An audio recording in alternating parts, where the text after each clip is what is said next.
કિસાન જગતના તાત એવા ખેડૂત મિત્રોનું હું વિજય ખટાણા મારી આ યુટ્યુબ ચેનલની અંદર હાર્દિક સ્વાગત કરું છું।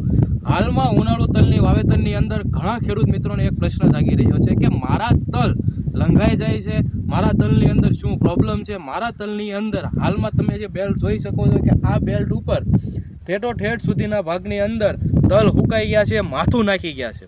તો આ પ્રશ્ન થવાનું કારણ શું છે? તો મિત્રો આ પ્રશ્ન થવાનું કારણ એક જ છે કે આપણી જમીનની અંદર પિયત વધી જવાને કારણે મૂળની અંદર ફૂગ આવવાનો પ્રશ્ન થઈ રહ્યો છે।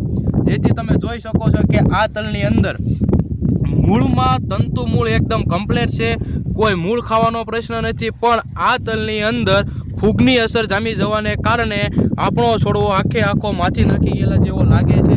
તો આ સમય ઉપર આપણે શું કરવું? તો મિત્રો ખાસ કરીને આપણે પિયત ઓછું કરો, જરૂર છે તલને પિયતની જરૂર છે તો એ સમયે મધ્યમ કક્ષા ઉપર પિયત આપો। જો ઓછું પિયત આપશો તો તમારા તલ માથું નાખી જવાના પ્રશ્નો રહેશે, એટલે પિયત નહીવતપણે આપો।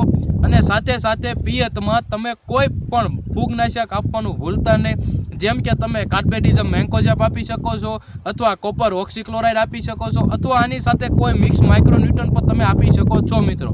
પણ એક ખાસ વાત યાદ રાખજો કે જો તમારે આવી ફૂગ જેવી અસર લાગતી હોય મિત્રો તો પિયતમાં ફૂગનાશક આપવાનું ભૂલતા નહીં।